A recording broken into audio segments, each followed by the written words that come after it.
Good evening and welcome to Hornet Football on WGUD.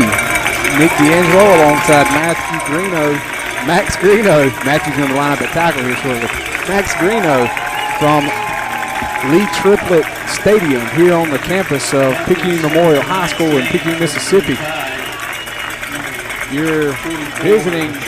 These Central Hornets are coming out of the locker room, going to make their way to the respective end of the field as the homestanding maroon-clad Picayune Maroon Tide comes out to their respective end.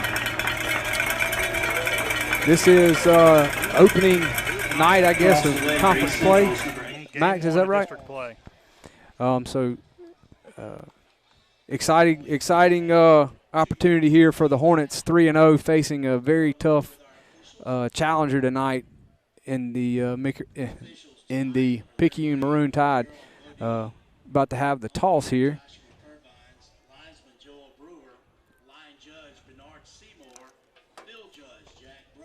Number 8, Sam Wall, captain out for the Hornets. Can you tell the number of the young man from Picayune out there? They've brought a few. The two co-captains are Trey Dorsett, number 44, and looks like number 53, Trenton Watts. And Sam's covering up their captain that's making their decision. But this is definitely the best team that East Central's faced so far, and a good bet to be the best team they face all season. Yeah, I think Sun Herald ranked number 1. Did I read that this week? With just Picayune being Picayune, just some things are never change, and Picayune wanting to run the ball and be pretty good is one of those things that's pretty constant. That's right. That's number 13, Jashawn Lee would be that captain for Picayune. So, yeah, last week the Hornets coming off a big win down at Dantzler Stadium in Moss Point, 31, I believe, 31-15. Of course, as we said, 3-0 coming into the season. Picayune coming off a win against Poplarville, was it last week?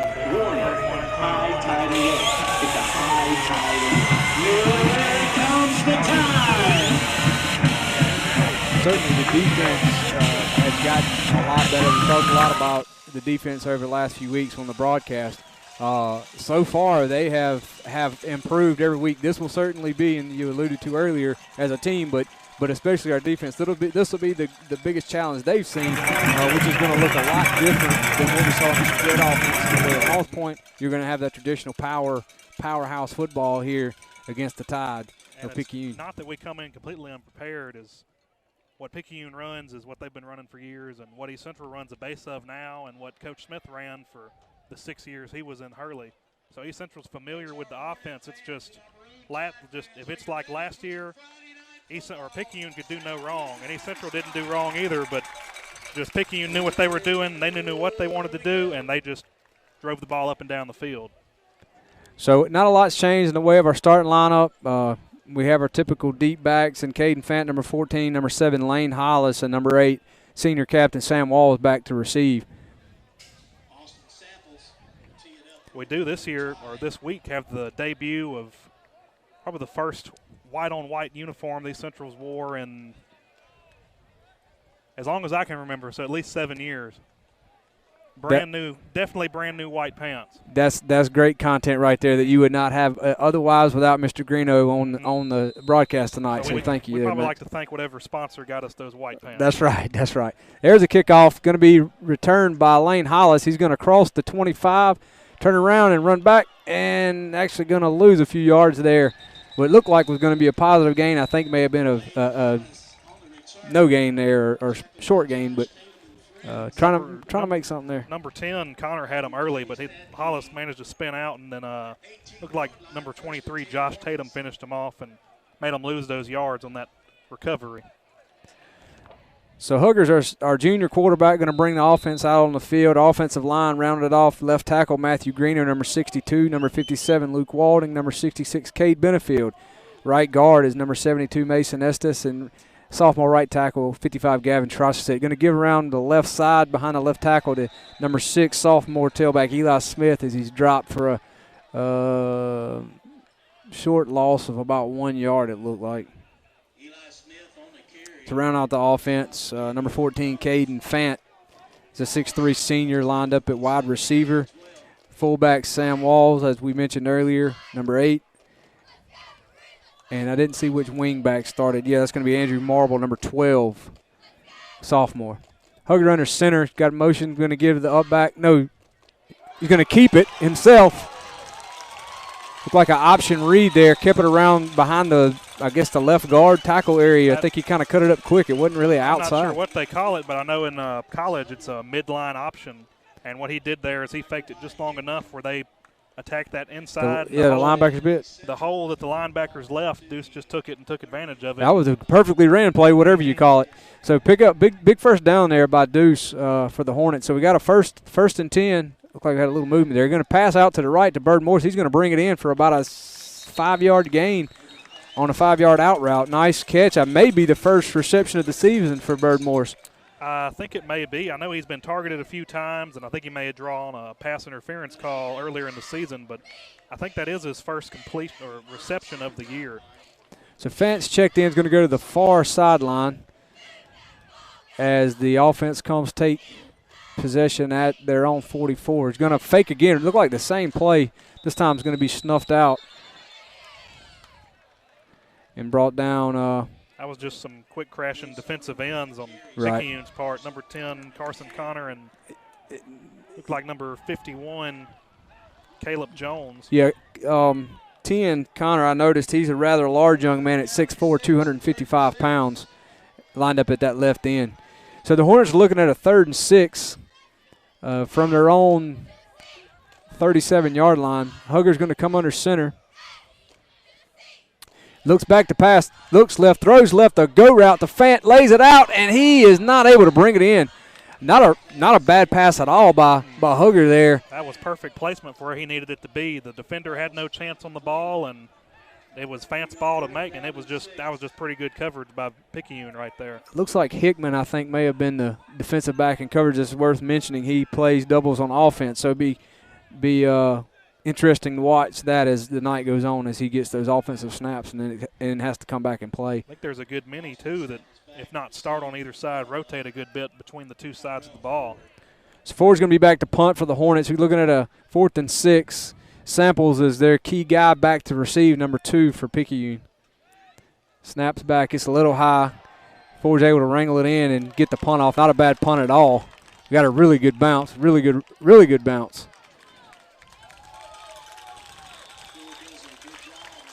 We'll mark that for about a 27-yard punt. Sounds good to me, Max. I was hoping you was counting. He definitely made something out of nothing. If you count the distance he had to run back, that's really up to a 40-yard punt. But sadly, we only get to count from the line of scrimmage, so he doesn't really get to show how good he was there. It's a very athletic play by the sophomore punter / free safety number 4, Tyrell Ford. And this is the part of the ball that Picayune really gets to show off on, and really East Central's highlight of their entire team. This is the clash of the Titans, if you will. Picayune's just well known for wanting to do whatever they want on the offensive side of the ball. But not sure what the flag, defensive encroachment on East Central. So we're going to give them 5 yards to start the game off. So Picayune now is looking at a 1st and 5 from their own 31-yard line.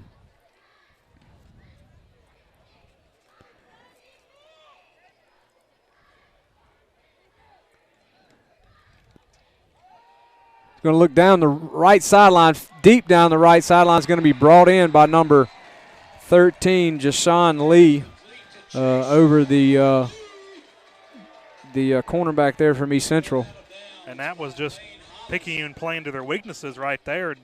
Picayune's completed 5 passes all season. That's number 6 right there. I don't anticipate we'll see many more of those, but certainly trying to catch us back, sort of, or maybe being a little aggressive on the run, and I guess probably not altogether surprised by that call. Maybe we were. Especially to open up the game, that was probably their one take a shot. They're more of a chuck and duck offense for the passing game here, but they don't need it very often either. So we're going to give up the middle there, quickly brought down by Llewellyn and Dunsford. They couldn't have been in a more perfect spot right there. Just read their men perfectly, got around their offensive linemen, and just stopped them right at the line of scrimmage.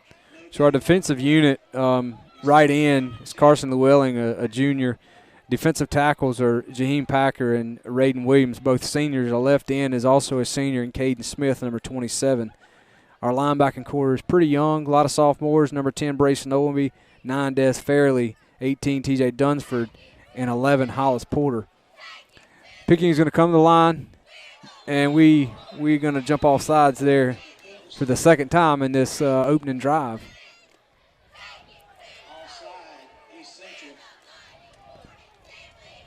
Certainly pumped up. The defensive unit's pumped up tonight. Certainly feel like they have something to prove over here. Being, I'm sure if I'm out there, I'm thinking we're the underdogs. Nobody's expecting a lot from us. These are the big boys here, so certainly amped up on the defensive side of the ball right now. And at this point, you have to expect the papers hadn't exactly been kind in predicting East Central this season. So nice hit there by looked like 90. Was that Williams? I believe that's Jaheim. That's 56, I think. What a play. And that's going to be Samples actually coming out of the ball game there after taking that hit. Well, as per usual, East Central's defense came to play. That was somebody laid a lick. It was in the middle on the interior, either Packer or maybe Dunsford or Porter or Williams, one of those, but certainly hit him quick and hit him hard. So not sure, I think. Samples did walk off under his own power. Yeah. They're probably going to check him out anyway, but he seemed to be all right, maybe just a little shaky. It looked like a shoulder maybe. Maybe he got a stinger. I think Dorian Robinson is his will be in his stead, number 5. I think he's a junior. Plays linebacker on defense. So Picayune's going to come to the line of scrimmage. Looking at a 3rd and short here at the East Central 30. He's going to pitch. Oh, he's going to be hit quickly, very quickly. East Central's just doing what they want on the defensive line, and so far Picayune's, what have they gained, 10 yards on penalties and 1 pass? That's right. Other than that, I don't know if they have a positive yard yet. So here early in the first quarter, 7.5 minutes to go into the first quarter, or left in the first quarter. Picayune's looking at a 4th and short. The ball sitting at the East Central 29-yard line, so sort of the first big play of the night. And Picayune's not afraid to get aggressive over the past couple years, and this new coach, after Dodd Lee left, is carrying on just like Dodd did for years over here. So Hickman under center, looking to pass, throws back, nice coverage, and he's going to overthrow his intended receiver. The ball will fall incomplete, and the Hornets will take over after a very nice stand on their end of the field. You're right, Max. That defensive front for the East Central defense is they up there. They mean some business tonight. That's just something that I don't know if you remember last year, but Picayune had some straight men on the offensive line. They did, yeah, they did. And not to be critical of their unit out there, they don't have the size certainly that they did last year. They may have the technique still, but they're just not as imposing, and East Central's not near intimidated as they're they not. would be. No, they're not. You see a lot of confidence right now. Hugger under center, going to give around the right end. It looked like Smith, and he's going to be tackled for no gain. Was that Eli? I believe so. Yeah. So the sophomore Smith's going to have no gain there, maybe even lost a yard or half a yard. But Bird Morris is going to go to the far sideline as the offensive line comes set. Hugger under center. He's going to drop back to pass, rolling right, looking to pass, and he's going to keep it himself. He was looking for Tristan Lambert there. He's had quite a bit of success on that route, that play last few weeks, completed in Moss Point for about a 12-yard gain, and just was covered there. So Deuce Wisely tucked it and ran and picked up about 4 yards there. So we're looking at a 3rd and 7. And prior to Eli's last run, he and Sam are neck and neck for who's leading the team in yards. Eli has 255 yards. Sam has 254. Prior to the snap of tonight's game. So they're neck and neck for each other on who's leading the team. But Deuce does pretty good on his own, too. That's right. So it looked like we had some movement there on the left side of the Hornet offensive line. We had some motion on the back, but I think one of the offensive linemen there jumped, and, yeah, that's what's happened. So that'll back us up 5 yards and actually going to create about a 3rd and 11 here. And this is really the first time in the past 2 weeks East Central's really been bitten by the penalty bug. It's like we're going to get a since timeout. Yeah, we're going to have it. So it's 6 minutes into the first quarter, 0-0 here at Lee Triplett Stadium. The Tigers and the Maroon Tide have played to a tide. You're watching Hornet football on WGUD.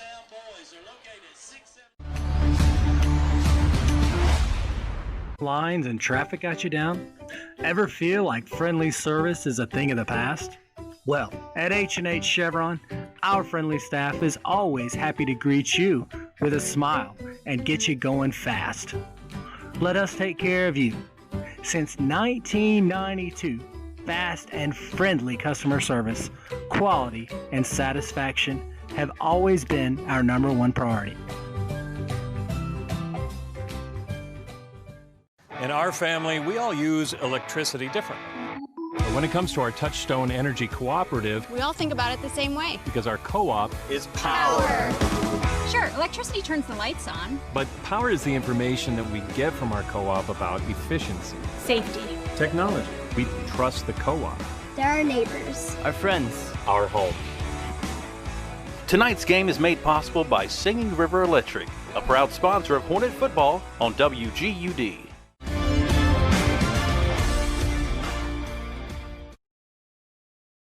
In Picayune, where East Central was looking at a 3rd and 11, and with a quarterback speed option around the left end, Deuce Hugger picked up about 20 yards. He turned it into a 22-yard gain, but we have a flag all the way back on the home side of the 25.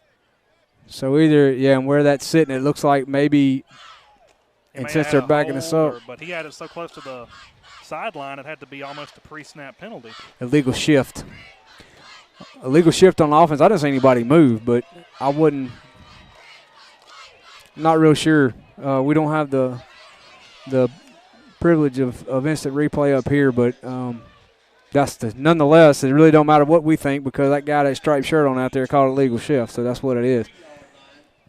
So that's going to be, I believe, a 5-yard penalty.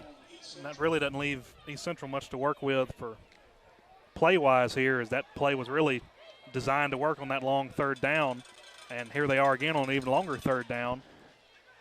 So it went back to that little, oh no, we put it on the ground.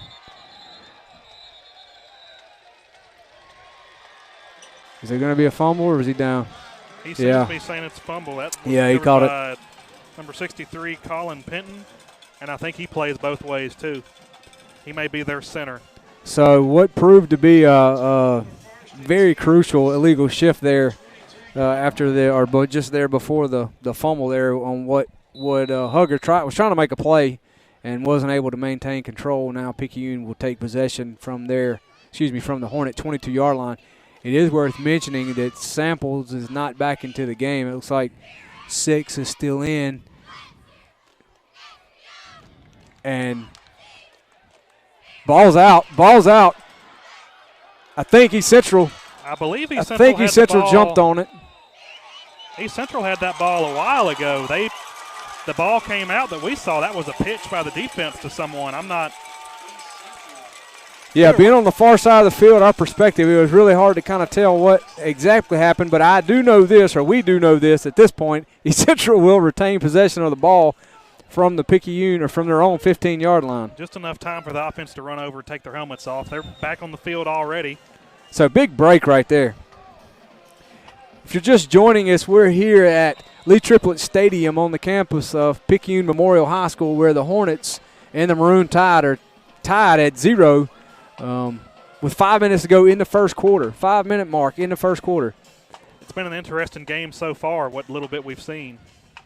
Looked like that was going to be a give there to Sam Wall behind the left guard there. Maybe picked up one.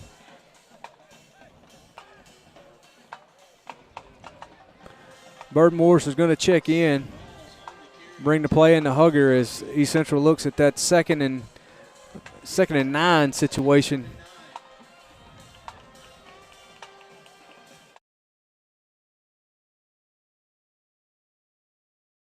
Rolls right, pitches right to Wall. Wall's going to make the corner and going to come across the 25 down to about the 28-yard line and pick up another Hornet first down. That was a pretty good design. Looked like he even had a RPO there. He had the option to throw it, And then I thought that's why I didn't see Walls coming behind him, but yeah, I thought he was going to throw it same play. Downfield blocker there. He started as the wingback receiver, and he turned into a blocker. Just excellent play there by the Hornet offense. So Fance on the far sideline. Hugger under center. He got motion. Hugger's going to keep it. That's a new little wrinkle. I don't think we've ran that play. Sent Marble in motion and kind of open up to the backside, which the intent there is to freeze those linebackers so that Hugger can kind of spin around and get a step. So it's a new little wrinkle from the Hornet offense we haven't seen. I'm curious let's see. It's interesting to note, you see Fan on the far sideline at 6'3", does have a height advantage over that corner. He's 5'10", going to run a hook route out there. It's going to be completed. Nice move. 2 broken tackles. That'll be the third one. Great play by Caden Fant, the senior. Said, throw me the ball, coach. Let me do something out here. Nice play. And if they've been underestimating him so far, they're not anymore, because even though he looks tall and lanky, he can still move just like a regular smaller receiver. And he plays out there with an attitude that it's his ball to catch, and he's going to get that first down. Showed a lot of athleticism right there. So the Hornets now are going to take over at their own 47-yard line. Dadgum. Picayune didn't seem to like the look there. Have a stoppage of play. It's going to be a timeout here by Picayune at the 3-minute mark in the first quarter. Still 0-0. Hornets and the Maroon Tide. So far it's been pretty sort of like last week. I think at this point last week I think it was 7-7. Hadn't had a lot of scoring, but two turnovers. Both teams have moved the ball uncharacteristically through the air. Would not have seen that coming here. As much throwing. We've probably seen more throwing by both of these teams in the first quarter than they have all season, just about. Sure, and probably last season put together too. But it's been fun to watch because we've had some sure. nice completions and some receivers that are making some outstanding plays. And nothing wrong with keeping two hardcore running teams honest every now and then with some passing games. That's right. So the Hornets going to come out to a first down after the big pickup by Fant. So 1st and 10 from their own 47. Fant to the far sideline. Hugger under center. He's going to give underneath to the fullback, Sam Walls. He's going to pick up about 3 yards, and the ball will come to rest right at midfield on the 50-yard line. And I think Picayune's starting to pick up it seems that the play side pulling guard on some of these plays is starting to almost stick out a little more than normal. And just catching it there, he was sticking out on that play, and it was a run to the right, sure enough. And if they haven't noticed yet, those linebackers will start to pick up soon enough, and East Central may find it hard to run the ball. So Hugger comes out. He's going to give back to Sam Walls again. He's going to be hit quickly by the right end, number 10, Carson Connor.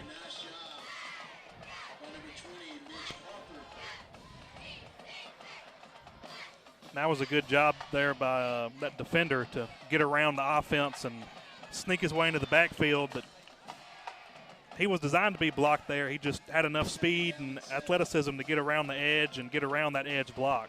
So Birdmore's going to line up to the right side, but tight. Marble in motion. Deuce is going to keep it for a quarterback sneak, and looked like he picked up about a yard, which is going to bring up a 4th down as the ball rests just inside of Maroon Tide territory. Looks like we have the punt unit coming out to play a game of field position. I wouldn't doubt it may be a little long yet and too early in the game, but East Central has the potential to go for a fake punt. Nothing would surprise me at this point. May as well just keep the game interesting. It's worth mentioning Brady Fan is the up back, number 5 there, and Ford is back to punt, and that is not Samples back to receive, but is that Hickman or punts up? Not quite the punt that we got a while ago, and not going to get the Hornet bounce that we got. Looked like all told about a 12-yard punt. Luckily, they were punting from just about the 50-yard line, so still fairly good field position for East Central's defense to battle out against the Maroon Tide offense again. Yeah, it's certainly not not great field position by any stretch for Picayune. Honestly, he's punted so well. It's a little surprising that was the punt that we got there. But he'll line up at free safety and make a play here, I have no doubt. Picayune now comes to the line of scrimmage.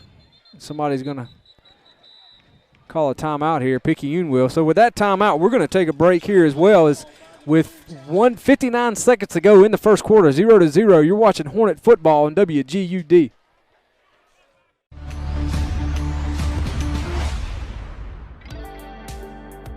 What do you think of when I say Hurley?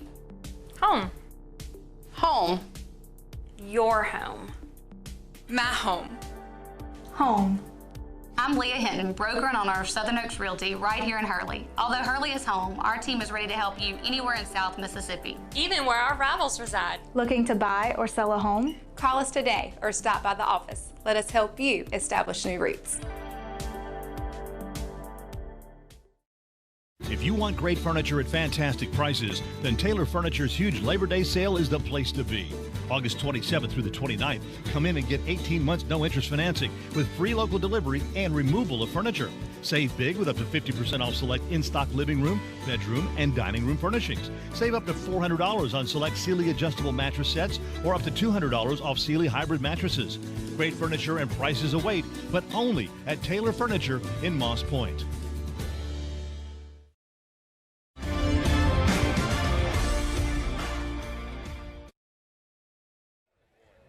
Welcome back to Picayune and East Central, where the Hornets had a 1st and 10 after a short gain. Look at a 2nd and 8.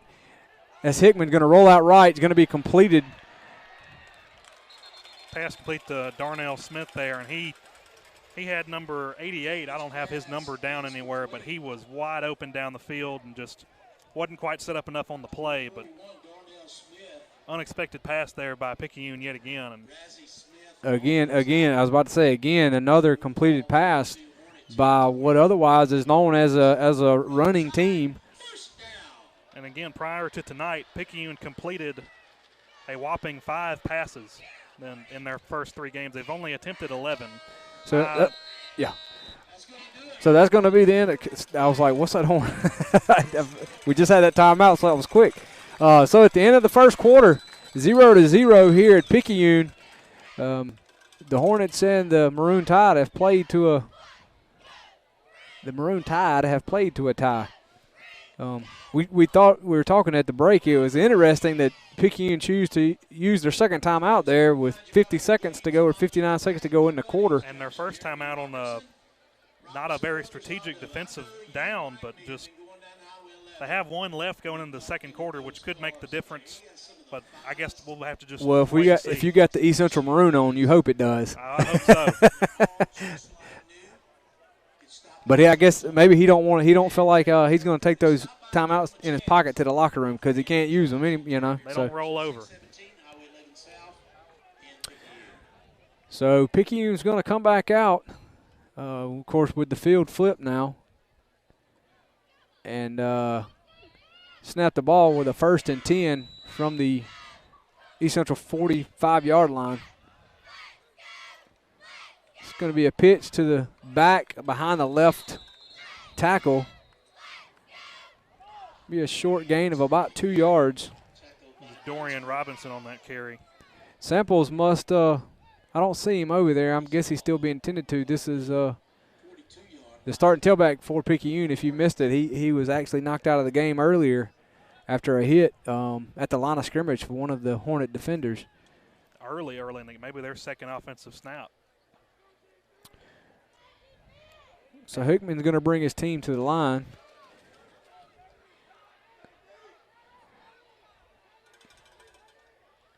It's going to be a power behind the right tackle, and he's going to look like he's got a 1st down.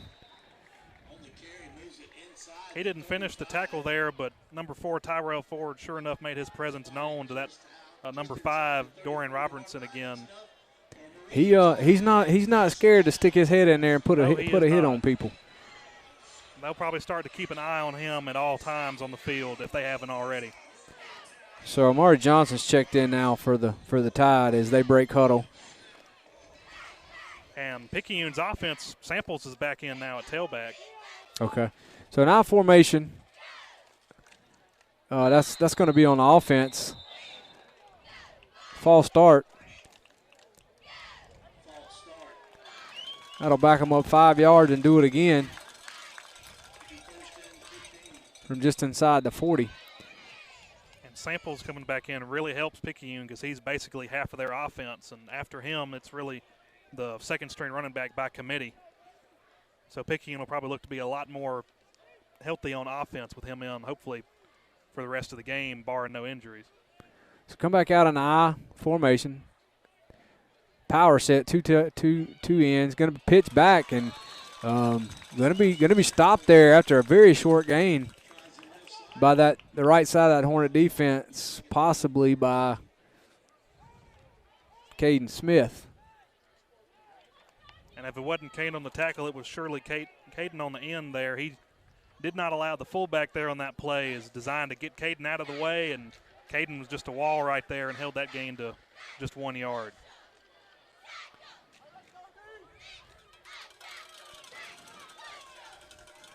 So come back out on the power eye. Going to give underneath to the wingback, and he's going to be hit quickly for a loss by the Hornet defensive unit. Number 32, Nick Doan, I think is his name. Nonetheless, it's 3rd and long for Picayune, and they've had a tendency to throw the ball so far this game. Now this is an obvious passing down. I would find it humorous if they ran the ball right here, but who knows at this point. So we got split receivers to the right, offset backs in the backfield. Definitely Picayune passing set there. Oh, that's a fumble. That was he down before? Did we get the ball? He's going to call him down. He was sliding as it looked like Owenby, I think, came in. That was Des Fairley off the okay. end. He blitzed off the edge, and I think he was a 1/4 inch from being a fumble there. Well, wait a minute. That's okay, we're punting. I saw Walls going out there. Okay. Good job there by Des Fairley off the edge. I knew we had linebackers coming. I just didn't know which one got there. And the only problem for the Maroon Picayune's going to Tide, use their third and final timeout of the first half for Picayune as they look to punt on a 4th and 20, or maybe fake punt, I'm not sure. But so with that, we'll take a quick break, recognize our sponsors with 8:30 to go in the first quarter. 0-0. This is Hornet football on WGUD.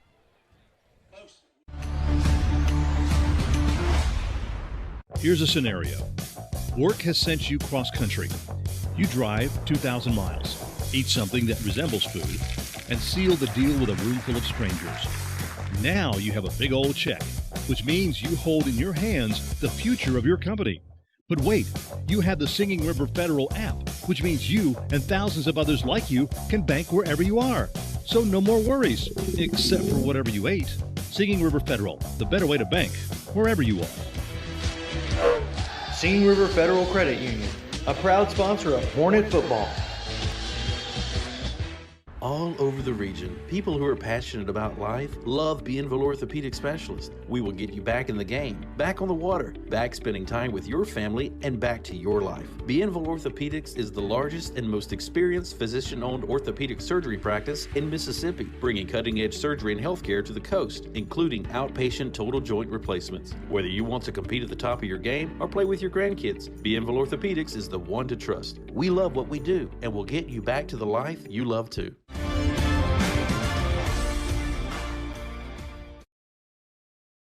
Welcome back to Picayune, where the Hornets and Tide are tied at 0 at the 8-minute and 18-second mark in the first quarter. Second quarter. In the second quarter. Picayune was looking at a 4th and 20 and punted down to the Hornets, where they'll take possession of the football at 1st and 10 at their own 24-yard line. Hugger's going to come under center on a quarterback sneak. And East Central just played bully ball right there. They just said Line our it up, offensive said, line we need 4 yards. Our offensive line's better than your defensive line, and we know it. And that's just proof right there. That's almost 5 yards just on straight up the middle quarterback sneak. And it's also worth noting right now that Picayune's out of timeouts with 8 minutes left to go in the first half. So the Hornets going to break huddle. Fant is going to line up to top of the formation there, really tight. Hugger's going to be under center. He's going to give on a reverse to Fant, back around the left end. He's going to score. They're not catching him. Fant at the left sideline, down to the 40, the 30. I don't see any flags. The 20 to 10 to 5. That's going to be a touchdown for the Hornets. Oh, Coach Collins pulled one out of his back pocket there. What a play call. I don't think anybody in the stadium would have seen that coming. Certainly had not seen that this season. Absolutely not. I had a feeling that Coach Collins and the staff were holding a few tricks in their pocket once they got the district play. And I don't think any of the players on defense probably knew that play. For East Central knew that play existed. But great play. That was a 71-yard double reverse to Caden Fant. And just another completely unforeseen option in this offense that East Central hadn't had. So Ferris is out for the kick. Hugger's got the hold down. Ferris has got the kick up, and it's going to be good. The Hornets on the board first here in Picayune, 7-0. 7:30 to go to halftime. The Hornets are up. You're watching Hornet football on WGUD.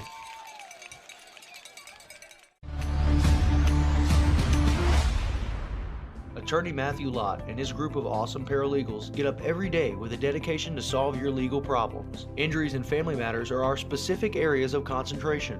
Results matter, and our track record shows it. We have also obtained numerous significant settlements and verdicts for our clients through our personal injury practice and obtained life-altering judgments for our clients in our divorce and child custody practice. Our offices are in Hurley and Pascagoula, and we have represented clients in almost every county in Mississippi. If you cannot come to us, we will come to you.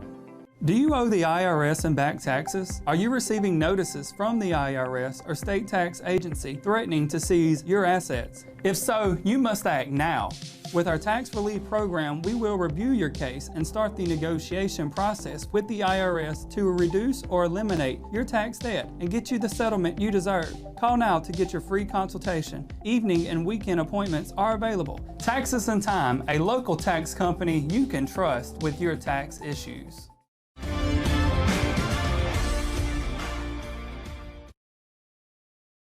Wow. You didn't miss much. After the 71-yard reverse there for Fant and the Hornets get on the board, East Central comes to kicks off like normal. Picayune stands around and watches the ball bounce.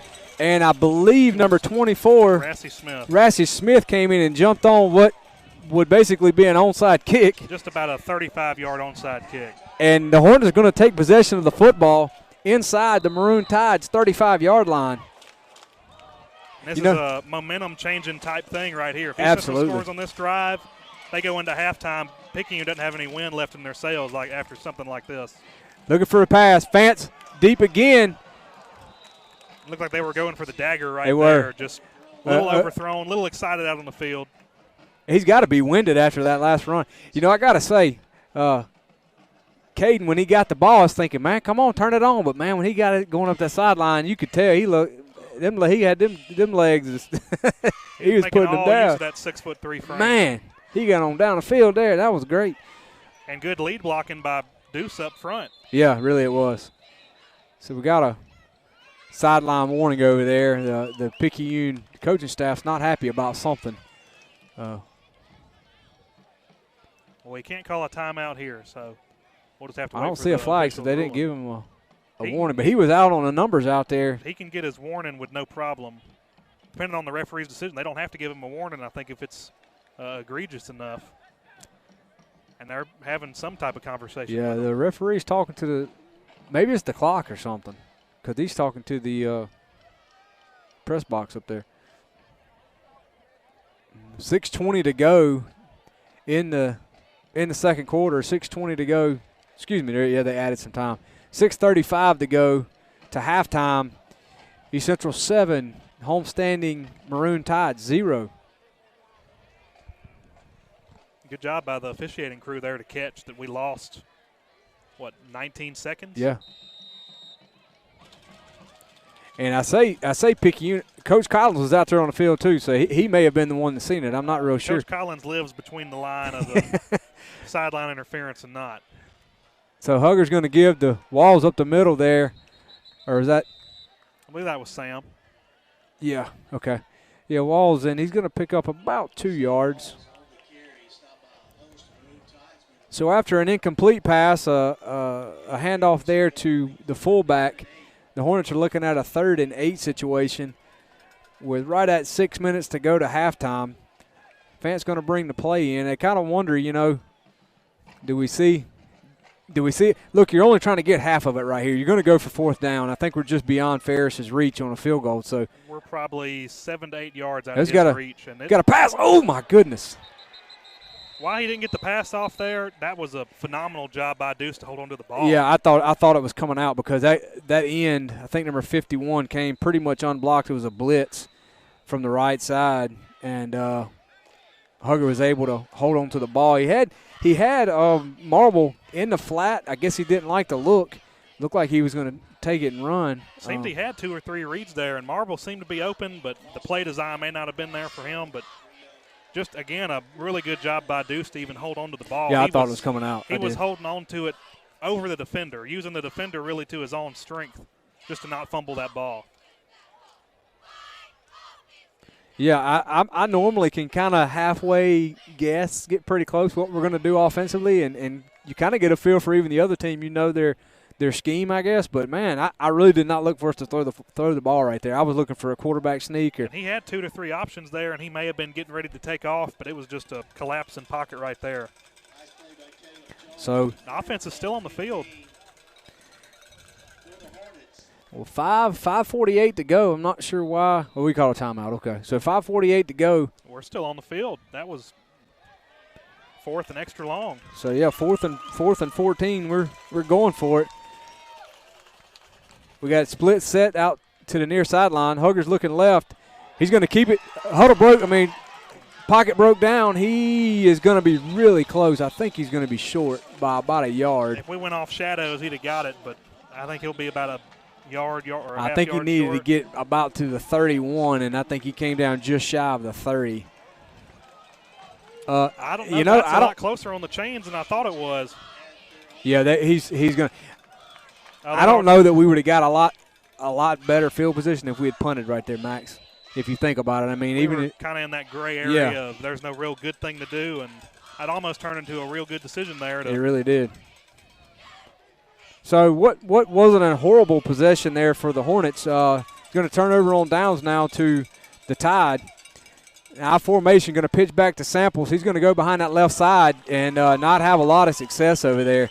The right side of our defense has stood strong with the help, it looks like, of Dunsford. And that was Dunsford as the linebacker there, and I believe that was Radin and Caden Smith on the defensive line. They held their blocks, waited for TJ and well, we talk about size. Our defensive front, they're not real small. Caden Smith, the senior, comes in at 6'4", 230. Radin Williams comes in at 6'3", 274. They're both seniors, so you better come with your lunch packed if you're going to move them. Hicks going to keep it around the left side, and again, just absolutely mauled over there by that defensive unit with Dunsford, Llewellyn, Cade Smith again. The ones that aren't 6'4", almost 300 pounds, they're what they make up, lacking size, they make up for in an ample amount of speed. Yeah, and don't leave Packer off there at 6'1", 240. Llewellyn, the junior, he's a little fella. He's only 180, but he plays like he's 250 out there. He's not lacking at all. So 4:30, the clock continues to tick as the Maroon Tide looks at a 3rd and 10 from the Hornet or from their own 25. It's going to give the Samples again, and he's not going to get much. Whatever Picayune planned on running in this game, other than those few kind of almost trick pass plays, East Central came and certainly are prepared. Certainly prepared. Just continuing what we've seen this entire season. East Central's defense is not nothing to be messed with. It's the heart of the team, and they dictate the rules of the game so far to every team we've played. I'm wondering if we're not going to go for a block right here. Some of the bigger guys are checking out. I saw a few more shifty guys are in. I think we're going for a block. We are not able to get there, but Hollis is back. He's going to fair catch it, and looks like we're going to take possession of the ball at our own 34-yard line with 3:45 to go until halftime. The Hornets from Hurley are leading the Maroon Tide here at home 7-0. It's worth mentioning Max, as you said earlier, Picayune is out of timeouts here. East Central, I believe, the scoreboard says all three. I believe we used one a while ago. We have two. We used one prior to that fourth down. It was just short of converting. But we'll have two, and you think they have at least a pretty good chance of getting a field goal out of this drive and go into halftime. Coming back to a slot set over here on the left side, Huggard back on a swing pass over there to Bird Morrison. He completes it. What looks like it's going to be about a 1-yard gain. We have some big receivers. Bird Morris is I think he's 6'3", 190 pounds, and then Fan, as we mentioned, he's 6'3", and he comes in at about 170. So we don't have little guys we're throwing the ball to out there.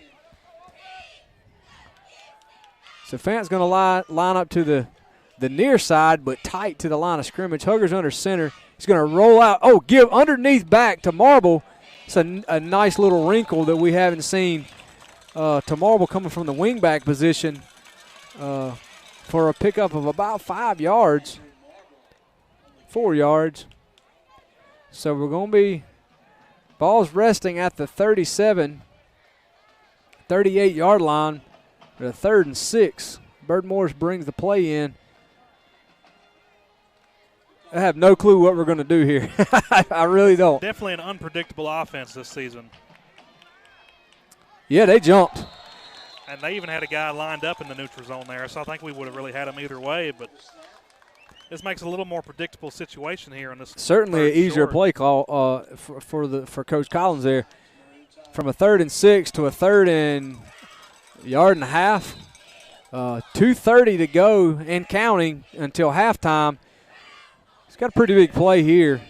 Certainly we'd like to run the clock out. Hugger under center. There's that quarterback sneak, and that's going to be a first down as he brings the ball down to or across the 45-yard line. They've got him for the first down. And what happened there is just East Central came out. They were ready. They came out of the huddle. They snapped the ball, and the Maroon Tide defense was still trying to even line up. They've been running a lot of guys in and out of the game. I guess they have to because so many of them's playing both ways. That's one thing I notice about them. They sub a lot more than we do. Bird Morris on the far sideline. Hugger under center. Got a back coming across the back field, but he's going to give underneath to Eli Smith, and he's going to pick up about. That looked like we could have got a better spot than that, but I guess we're going to get about 2, but I think he got about 4. I got my maroon glasses on, I guess. It depends on what shade of maroon. I'll put those Bulldog maroons on tomorrow, 2:30. So 2nd and 8, 1:37 and counting. Hugger comes under center. He looks back to pass. He's got Lambert out in the flat on the right side. Lambert's going to bring the ball down to the 37, and that's going to be a horse collar or hand. I don't know. We've either got a horse collar or more than likely a hand or face mask. Face mask. It could be. Either way, we're probably looking at an extra 15 yards. I think on the so. Personal foul tacked on. Unless they may have got Lambert or Tristan there for offensive hands to the face, but it didn't look like he had him up there at the helmet. Well, he looked like a big bully. He's 6'3", 215 over there, and that cornerback's nowhere near that. So you can't go by looks alone. That cornerback played it the best he could. Yeah, that's going to be a face mask, I believe. Lambert has transitioned from defense to offense where he lines up at tight end. He's a junior, and he's done a fine job. And with him at tight end, he's really just an extension of the offensive line right out there at his size. But I think he's had almost a catch in every game. So we come out with a split backfield. We have Marble in motion, and somebody's moved. Oh, and encroachment there on the defense. Yeah, Picayune, they're about to just have implode over there. And things just really aren't going the Maroon Tide's way right now, whether they can help it or not. It just seems, if you're on their side of the stands, it just seems like one thing after the other.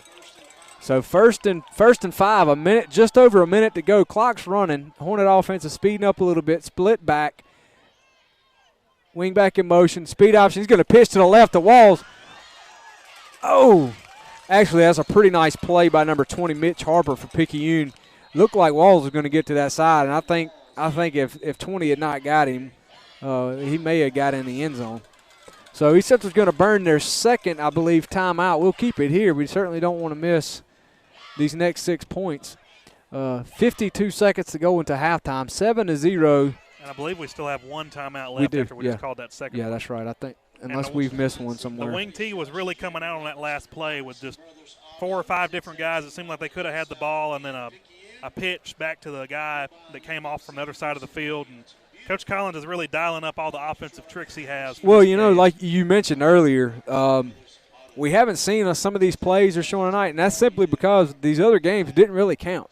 So as these other coaches and teams that we're going to be playing, you know, coach don't want to disclose sort of what his entire playbook. Now, in the full body of work of 37 years, they could probably go back and watch some other game film, but not with these sets of play, not with these guys and sort of their talents and abilities. So it's interesting to see Coach Collins sort of his ability tonight. I think he's done a really good job. Fant's going to be back. Hugger looks to throw. He completes it to Bird Moore's going to be ran out of bounds, which will stop the clock. Just outside, are we inside? Just inside of the 10-yard line, but more importantly, that's going to be one of those H&H first downs.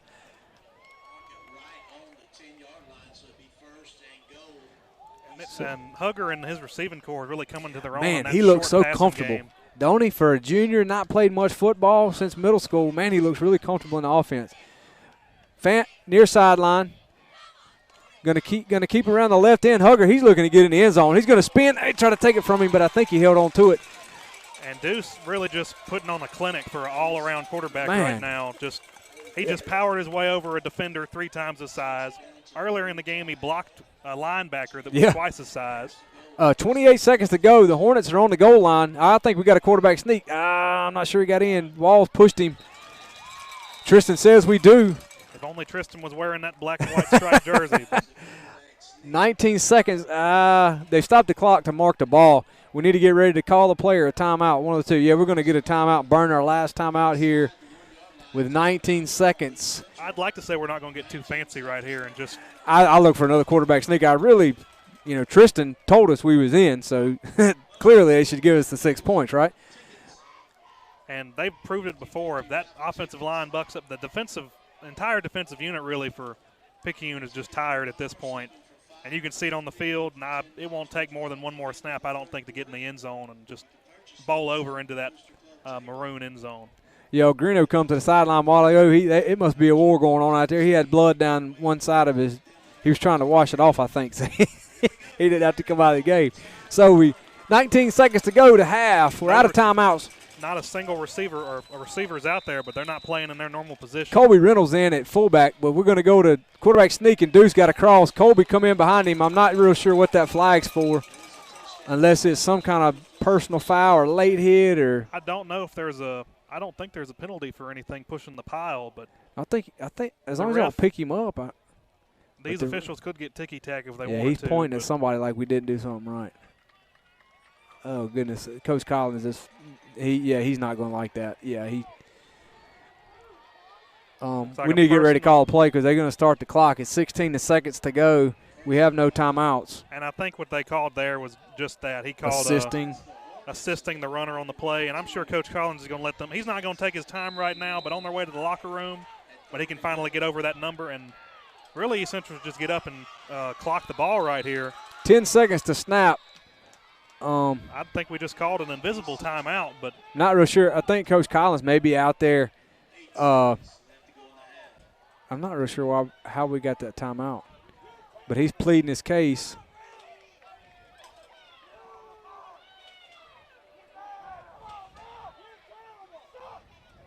Um, 8 seconds to go. I'm not sure if we just got an official's timeout or what's happening. How we got the clock stopped. And we got an extra 15 yards there. Coach Collins was still pleading his case. The official didn't, I guess, had enough, and will be. I think it's actually a sideline warning. It's not a warning. Right, sideline penalty. I believe he. And I don't think Coach Collins is gone at this point, but he is pleading his case to the referee right now. So. The ball's gonna be sitting at the 30-yard line. It's that's third actually and goal, though. So. And that's a 42-yard kick. I think we're beyond Ferris's. You could throw a pass here, try to get you inside. Something to the sideline and stop the clock, and then run Ferris out there to try to kick it. But 8 seconds to go, no timeouts. Don't have a lot of options at this point, other than a shot to the end zone. you might. And what you're missing at home right now is there's probably a debate 101 going on down there right now between Coach Collins and that head official. Yeah, he's certainly not convinced that Coach Collins being Coach Collins certainly not convinced that head official is correct. And I don't. In the 7 years I followed high school football, I have never seen the moving the pile penalty called. That seemed like what he called. I didn't really think you can't really move a pile if the ball's not moving, and it's just 22 people on top of one another. But well, when I saw Reynolds check into the game, I kind of was worried that could possibly happen. I'm like you. I don't know that I've ever actually seen it called. I believe Coach Collins. So we've actually brought Ferris out onto the field. This would be a 42-yarder if he makes this. 42 from the line. I think it'll be a 49 if he makes it from a. 47, yeah, because he's 7 yards deep in the end zone, so that's a 47-yarder. Ferris is going to give it a whirl. Snaps down. The kick is up. Hey, man, that's good. Holy cow. Oh, it's left, wide left. Holy moly, I would have never – wow. Well, his range just backed up about 15 yards. We know he's got the range. He's just got to work on the aim. Wow. So – that gives Picayune time for – one play. I doubt they do anything more than just knee it. Maybe with everything that's happened, it's probably best for just both teams to go to the locker rooms at this point. And I'm not sure why the officials moved the ball to the 20. I don't either. It should have stayed from where we kicked at the 32, but so I think they're playing for lost. Yeah, they're in victory formation. They're going to take a knee here and go into the locker room licking their wounds.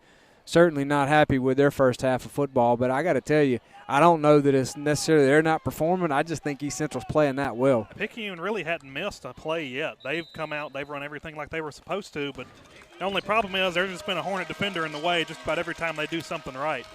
So at the end of the first half, score is 7, East Central 0.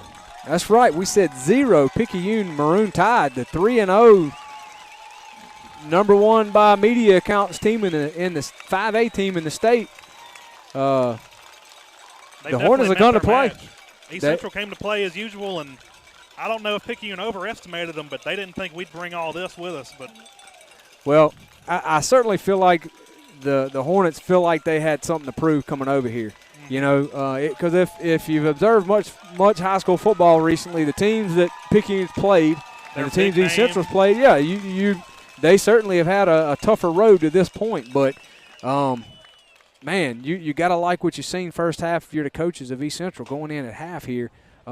Be curious to see, you know, what changes may happen, you know, as far as adjustments for blocking schemes and kind of, I mean, look, if you've been preparing these guys to come out and run the ball the first half, 30-plus run plays, and they've come out and thrown the ball, you know, I'm wondering, you know, we're sitting here watching, observing. We're not trying to, you know, come up with strategies in the second half, sort of what do we do? Do you expect to see more throwing like you did in the first half?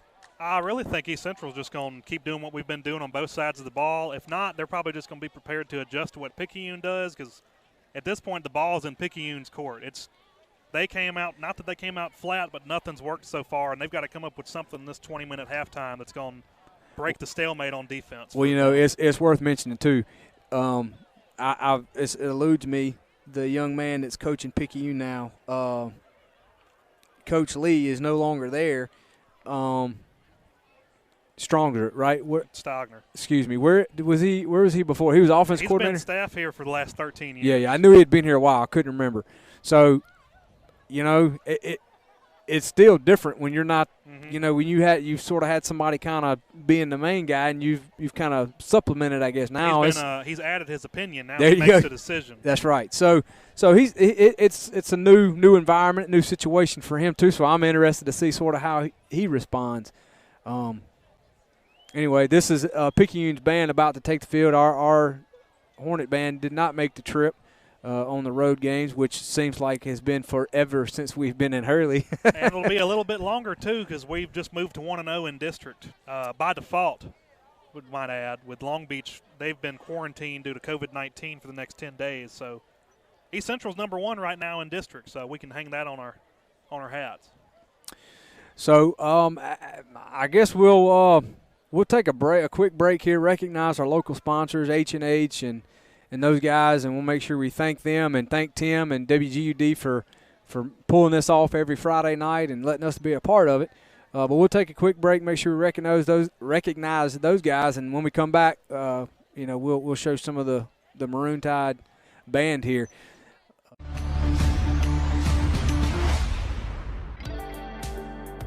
What do you think of when I say Hurley? Picayune. Home. You're watching Hornet Football on WGUD. Your home. My home. Home. I'm Leah Hinton, broker and owner of Southern Oaks Realty right here in Hurley. Although Hurley is home, our team is ready to help you anywhere in South Mississippi. Even where our rivals reside. Looking to buy or sell a home? Call us today or stop by the office. Let us help you establish new roots. If you want great furniture at fantastic prices, then Taylor Furniture's huge Labor Day sale is the place to be. August 27th through the 29th, come in and get 18 months no interest financing with free local delivery and removal of furniture. Save big with up to 50% off select in-stock living room, bedroom, and dining room furnishings. Save up to $400 on select Sealy adjustable mattress sets or up to $200 off Sealy hybrid mattresses. Great furniture and prices await, but only at Taylor Furniture in Moss Point.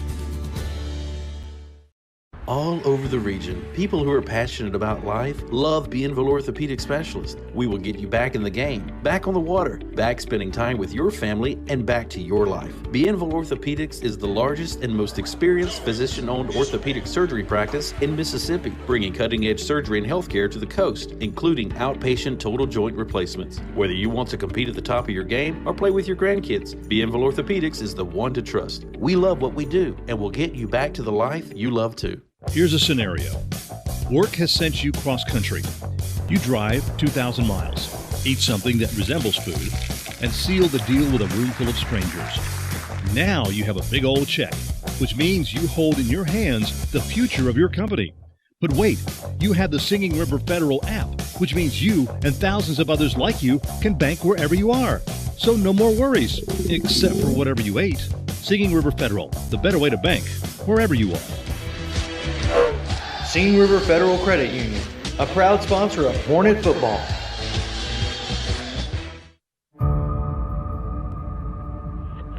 A strange sight in the sky last night.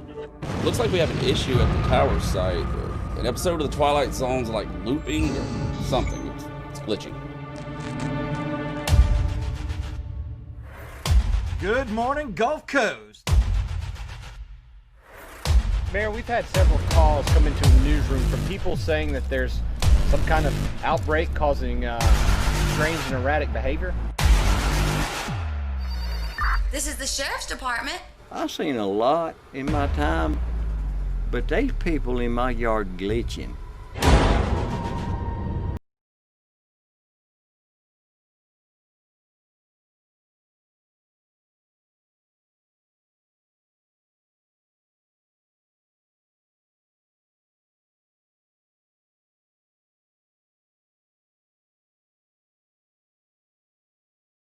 I can assure you there's nothing to be alarmed about.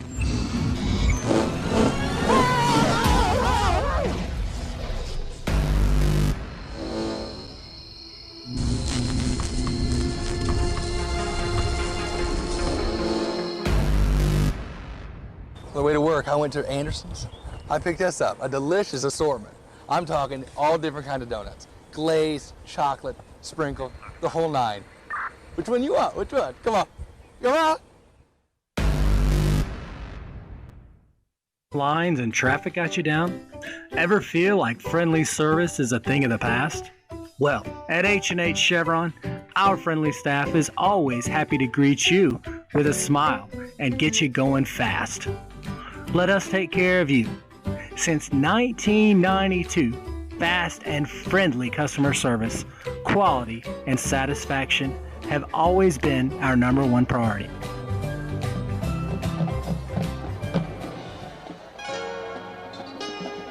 Hi, I'm Stacy Enlow.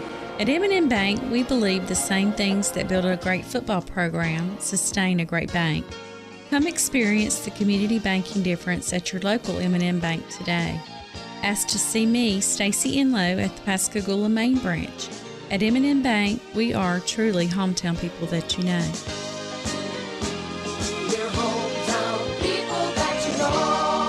Member FDIC, Equal Housing Lender. Hi, I'm attorney Lee Turner. I hope you're enjoying tonight's film. If you or a loved one are thinking about applying for Social Security disability, there's a few questions you need to ask before you rush off and hire an attorney. 1, will your case be handled by an attorney located in South Mississippi where you live? And 2, will an attorney or a representative be handling your case? And 3, and most importantly, will an attorney meet with you before the day of the hearing? Better yet, just give me a call at the Turner Law Group at 601-394-5008 or visit us online at www.msdisabilitylawyer.com. In our family, we all use electricity differently. But when it comes to our Touchstone Energy Cooperative, We all think about it the same way. because our co-op is power. Sure, electricity turns the lights on. But power is the information that we get from our co-op about efficiency, Safety. technology. We trust the co-op, They're our neighbors. Our friends. our home. Tonight's game is made possible by Singing River Electric, a proud sponsor of Hornet football on WGUD.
Are you not getting the results you hope for by advertising on social media?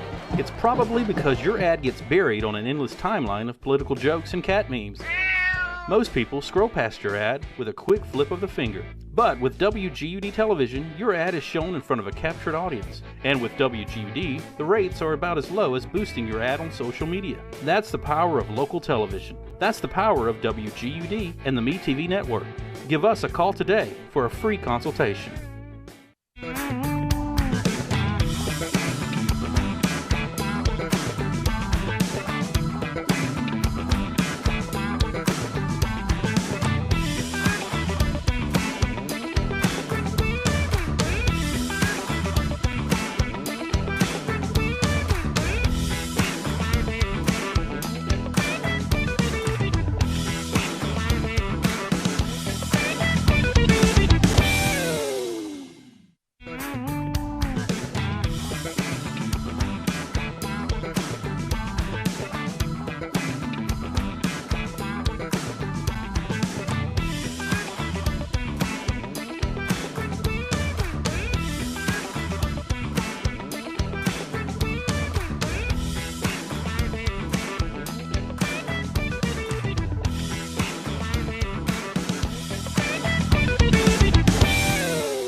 Yeah, it's another one. 5. Hey girls, what are y'all counting? We're counting all the foster trucks we see. Oh, that sounds fun. It really is. There's so many of them. 6, 7, 8, 9, 10. When it comes to providing the best in heating and cooling, you can always count on Foster's Heating and Air, home of the old reliables. How many have you counted today? 11. Are you not getting the results you hope for by advertising on social media? It's probably because your ad gets buried on an endless timeline of political jokes and cat memes. Most people scroll past your ad with a quick flip of the finger. But with WGUD television, your ad is shown in front of a captured audience. And with WGUD, the rates are about as low as boosting your ad on social media. That's the power of local television. That's the power of WGUD and the MeTV network. Give us a call today for a free consultation.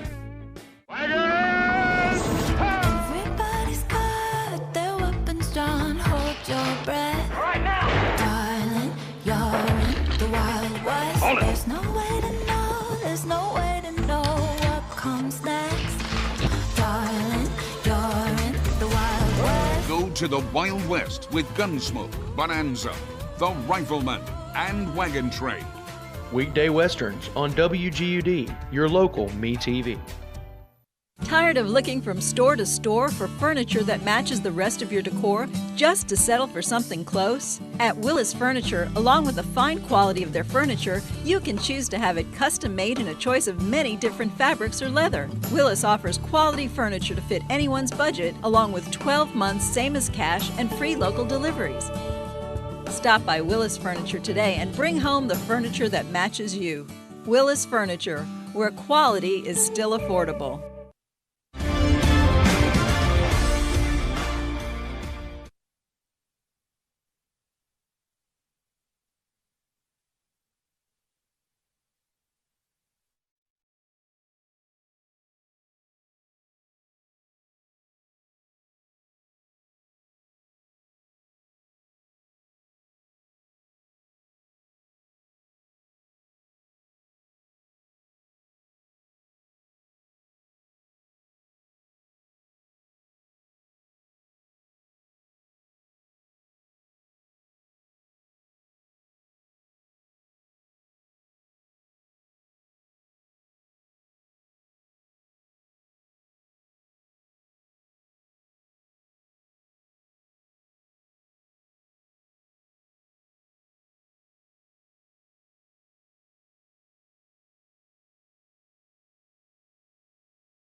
Test.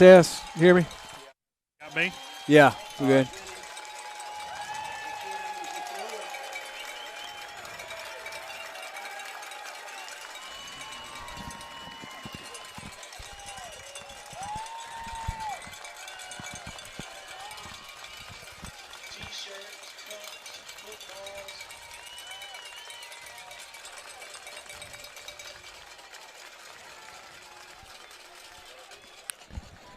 So we're back here in Picayune where the Hornets and the Tide have come out onto the field to begin their warm-ups to kick off the second half.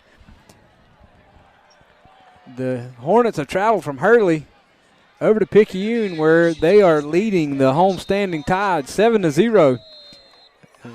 Scoring in the first half was just on behalf or for Caden Fant. East Central ran a reverse, and Fant took the handoff and scampered 71 yards. Scored the only touchdown in the first half, but and a shocker of a touchdown at that. It really was just a trick play that not that East Central's been terrible on offense, just they hadn't had many chances. Yeah, and I guess that's what even though it's 7-0, it was still an exciting first half of football with. That was the most exciting 7-point total first half I've ever watched. Thank you. I guess that's what I was trying to get at.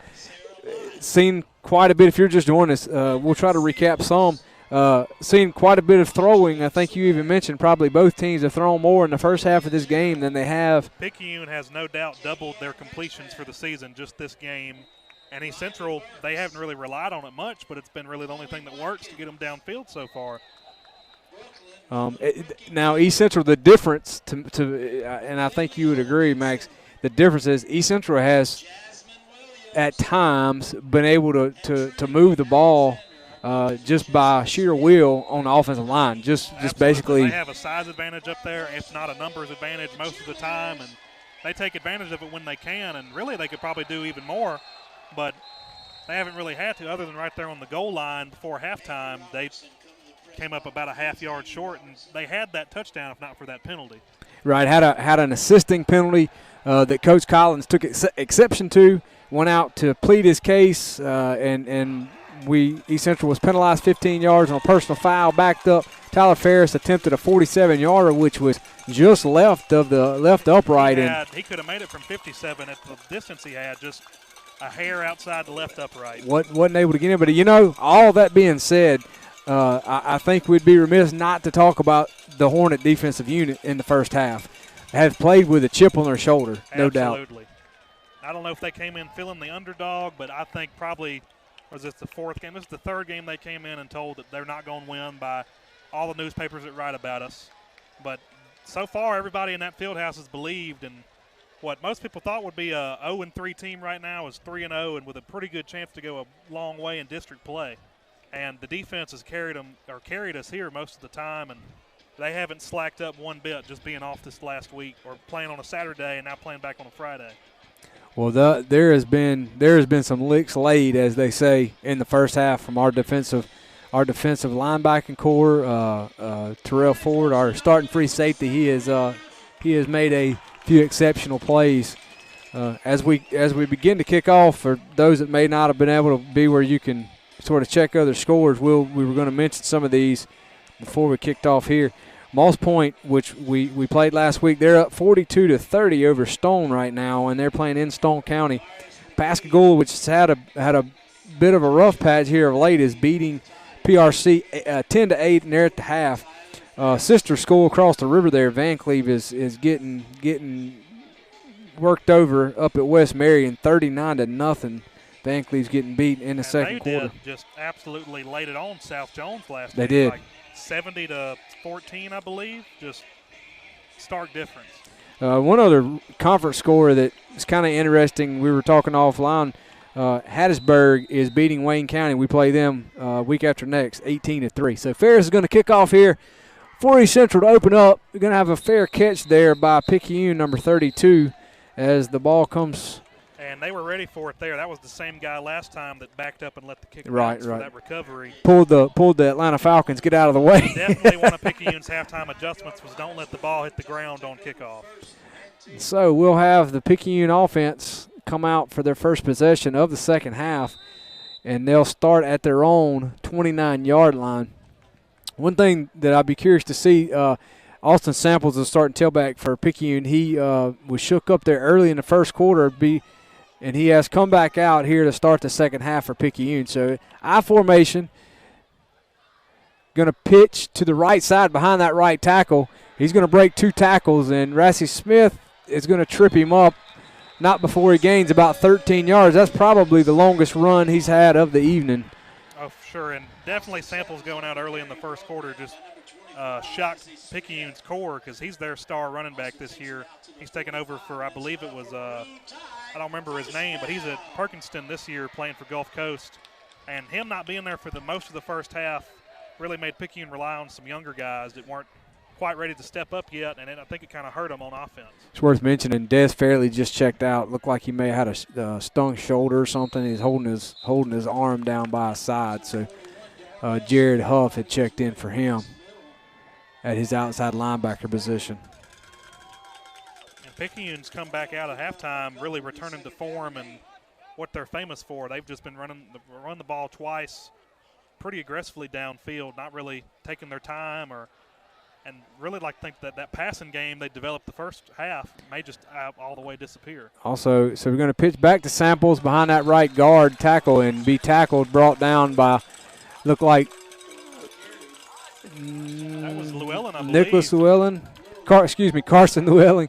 Okay, Fairley just checked himself back in. That was a good job of Llewellyn there. He broke through his block, turned that blocker really into a 12th defender, and then made the tackle for a short loss and sets up a third down that's pretty manageable for the Hornet defense. Yeah, going to be 3rd and 7 from the Picayune 48-yard line. Split receiver to the left. Quarterback looks left, throws in a flat out to the fullback. That's Samples, I believe. Is it Samples? The tailback, excuse me. And going to be tackled there by Lane Hollis, but not before Picayune comes down inside the Hornet 40-yard line and picks up a first down. Really a taste their own medicine there, running a tailback out into the flats for a short pass but a long gain. So we did have a little pressure there. I thought we may get a little deflection or a little more action there at the quarterback, but he was able to get the ball off pretty cleanly. So Picayune comes set at the 37-yard line. Somebody move there.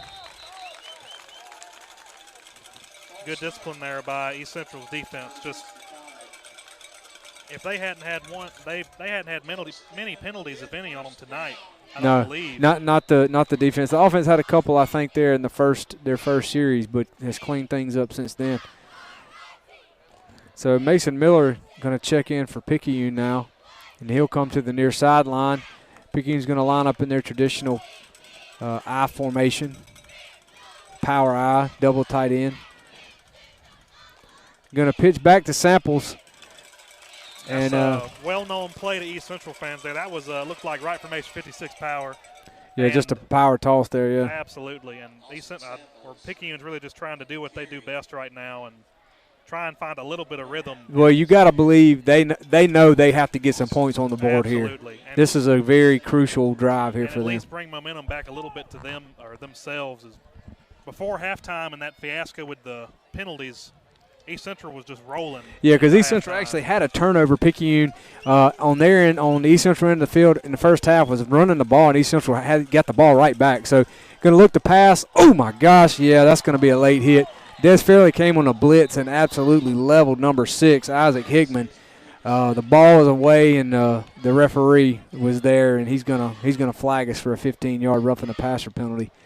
But I can tell you that that one was definitely deserved. Yeah, he was guilty. Yeah, Hickman's going to see number 9.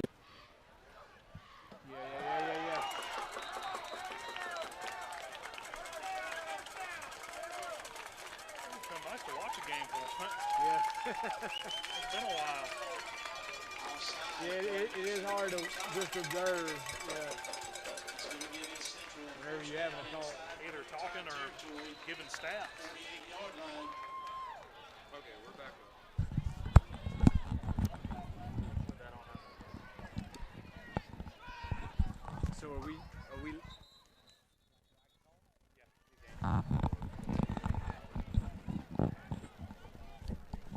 So we're back here after a little glitch. Didn't miss much. Both offensive units had a turnover on downs. The Hornet offense now is on their second set of downs, beginning the second set of downs here to 2nd down and 9, just inside Picayune's side of the field. It's going to be a pitch out to Walls, and he's going to be run out of bounds, but not before picking up about 7 yards and almost a first down. It's a pretty good spot he's giving us up there. It's 3 minutes and 25 seconds to go. You guys may have dropped out just before they scored, actually. Yeah. So ran a little quickie or a handoff to the fullback up the middle, and he ran about 20. I think it was about a 26-yard run to actually tie the game. Subsequent extra point was good, so the game is tied now. 7-7 at the 3-minute mark. Going to give up the middle to Sam Walls. Bounces it out to the left side and certainly will pick up a first down there. Thought the last one was, but that'll get him across down to the 42, it looks like, and a first down. And what else they missed is East Central got the ball back, punted back to the Maroon Tide. East Central had a great defensive stand again, and then now we're back on this offensive possession for East Central. Right, you actually went for it on fourth. I kind of glossed over that. Went for it on 4th down, and the Hornet defense stood strong. So it's worth mentioning, actually, Picayune's had 2 encroachment penalties on this drive. So that's a bit uncharacteristic, I guess, from past seasons with Picayune. But you can certainly tell after that touchdown, the momentum has, I won't say has shifted to Picayune, but you can tell they've got a breath of life over there. Just about even so far in this half. So, again, 7-7 in the third quarter, 2 minutes and 39 seconds to go. In this quarter of football. East Central has a 1st and 10 at the Picayune 7-yard line. Really just not a long drive so far, but just a consistent drive by East Central's offense so far. Nothing over, I don't think, 3 or 4 yards. Just yeah. More typical of what we've seen, actually. Absolutely. Not really. There hadn't been many trick plays. I don't think they've attempted a pass yet this drive. But speaking of the devil, there's one now. Oh, that's going to be intercepted there by number 5, Dorian Robinson. That's also their backup tailback, and that's Deuce's first interception of the year. The ball was really behind Sam Walls. I'm not real sure the ball just didn't get away from his hand, maybe slipped. He was under pretty heavy pressure there, even though it was our standard roll to the right pass. Picayune was well defended. They've definitely adjusted to cover that since their halftime adjustment. So I think this will be maybe the first series since the series right after the half began. You made a comment a while ago off camera. You can stop the power. What happened with Picayune's offense, it's designed, it works either way. If the defense stacks the middle of the ball, then the lead and the quickie are taken away, but they still have that option of the power toss to the side. And here they have a pass. It's going to be complete. That's number 44, Trey Dorsett, 6'2" senior. He looks like he's going to go off. He's injured. On the play that Picayune scored on East Central, they'd been covering the power and those outside runs from the Maroon Tide excellently all game, and Picayune finally caught them off guard and ran the ball up the middle, because when you can successfully cover the outside on defense, but then you leave yourself weak on one area or another, and Picayune finally found that with that fullback lead. And really, they've ran that, I think, 2 more times since then, and they're pretty good games. And so that's kind of the adjustments we were talking about just before half or at halftime. So come back out in the power eye, see to the top of the field, going to pitch back to Samples, and he is going to be. And just like that's an example, they had the power covered, and when it's covered, everybody in the stands know it. But right here, they may expect the Maroon Tide to try and run up the middle again or open up the passing game that they've developed really just this game. Well, certainly feels like we mentioned a minute ago, they kind of got a little bit of rhythm going now on offense. Of course, the fourth and 3 stop there, that was a statement series, I think, for our defense, at least for the second half, to kind of kind of slow them down, temper them a little bit.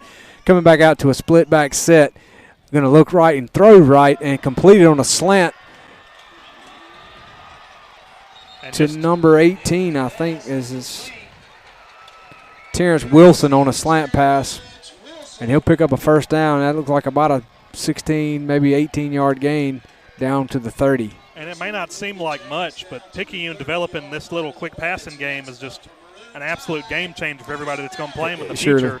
Because normally they don't have to pass. No. They can run the ball over wherever they want, and 4th and 2 is a guaranteed first down. But now that they've developed this short passing game, it's really just what can East Central do to other than just bide time and hope they can stop them. So we're going to give him that quickie back up the middle. He's going to be stopped after a very short gain with 40 seconds to go here in the third quarter. We're at a 7-7 tie, Hornets, Maroon Tide. Maroon Tide on a bit of a drive, about a 40-yard drive now as they look at this 2nd and 9 at the Hornet 29-yard line. Not sure why. Oh, we're going to go ahead. They're going to go ahead and run the clock out to the fourth quarter.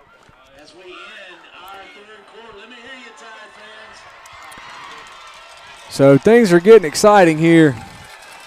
Certainly, I'm not real sure I expected a 7-7 game in the fourth quarter. I didn't feel like it would be two explosive offenses, but I felt like we'd have more than 14 points total at this point. A consistent game at least, but in a way we have had a consistent game, and it's just been East Central's defense just dictating the way the game was going to be played. And East Central doesn't seem to be slowing down in the fourth quarter as usual, and it hadn't really crept in yet, but Picayune's been slower getting to the line as I think about half their guys play both ways pretty regularly. Well, and that's kind of where you see that play into that Ironman football, as it's called, playing guys on both sides of the football. In the fourth quarter is where you would really sort of see that manifest itself in the latter part of this game. And with the offense way we typically run the ball, you sort of hope to see you get those 3 yards in the cloud of dust, as they say. Absolutely. But this is no doubt a pretty big series as the Hornets line up here with their backs against the wall. Picayune comes to the line at the Hornet 29-yard line in an I formation. He's going to pitch to Samples behind the left tackle, and he's going to be tackled pretty quickly by like Llewellyn and a host of other Hornets.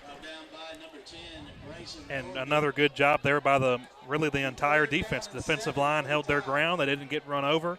And when they started to give even an inch, those linebackers were already there, and they had fitted into the hole perfectly and had that power stop for a short gain. So they'll need more than a short gain here on 3rd and 7. But they really have 2 downs. I was going to say, they get half of it here. They'll go for it on 4th down. So they're in an offset back formation. We had a right wing move, but that's a great play by number 2. Carson Llewellyn, the junior, comes in and bats that ball down because it looked like that receiver was open. Did he throw a flag down here? Because there was some movement. I just never saw a flag come out. It didn't. Oh, he's calling a legal shift is what he just said. That should have been it wouldn't have been a stoppage of play, so yeah. Really this may hurt East Central in a way, but he declined it, so it's declinable penalty, not automatically assessed. Right. So that would have been an illegal shift. I thought he flinched over here, but either way, he that's his job. Coach Collins and staff are going to decline that penalty, so it'd be a loss of down because the play played out. Anyway, 4th and 7 as the ball rests at East Central's 28-yard line.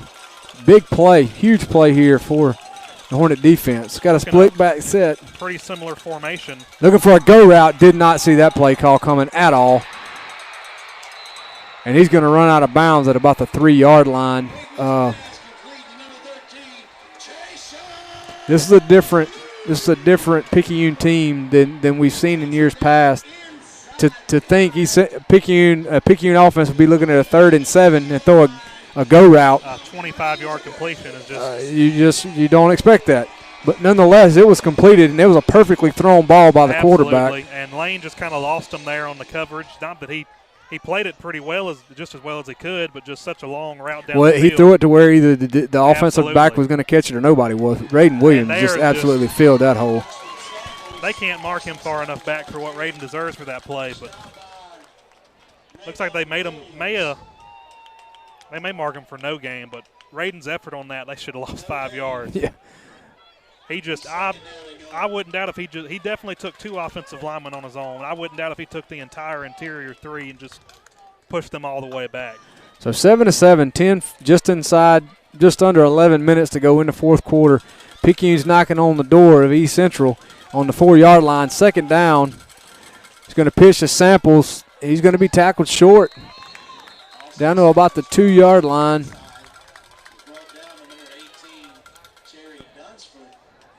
Dunsford on the tackle for the Hornets.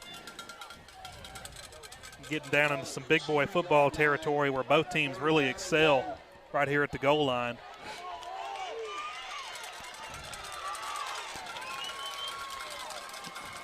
Clock rolls to the 10-minute mark. Third down. Number 11, Miller's going to go to the far sideline. He'll be covered by Lane Hollis. Line up in a power set, I formation, quarterback sneak, and I believe he's going to get across there. They hadn't marked him yet, but I don't see how he wasn't in, just looking at it from our angle. There it is. Yes, line judge comes in, is going to call him across, and that'll be a touchdown for Hickam, the Maroon Tide quarterback. Going to touchdown.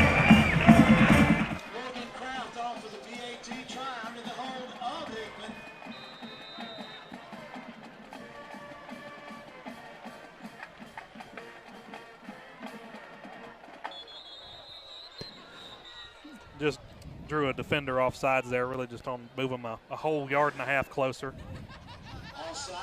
Just an honest mistake there by Carson Llewellyn.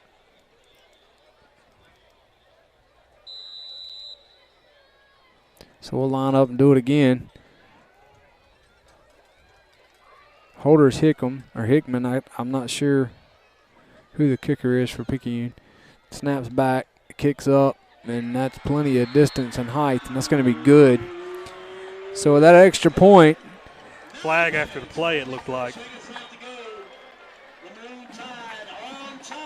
I didn't really see anything that looked too obvious. I guess just a personal foul on somebody after the play. I'm not sure which side. All right, guys, get out your tickets for our 50-50 drawing. Get out your tickets. It looks like it's going to be against Picayune. All right. My sidekick, Miss Karen Ruffin, is reaching in the bin. She's so nervous. The winner tonight, your half, $321. Personal foul. He don't know. He put his right hand up. Yeah, it's going to be against the Hornets. The only thing I really saw was I didn't see him getting anything, but Caden Smith and a offensive lineman on that PAT. I don't know what. I didn't see anything as a scuffle, but I guess enough was said that back judge felt like he had enough to call a penalty. But it's 14-7, 9:44 to go in the game. East Central is gonna be back to receive normal return guys with Fant, Hollis, and Walls.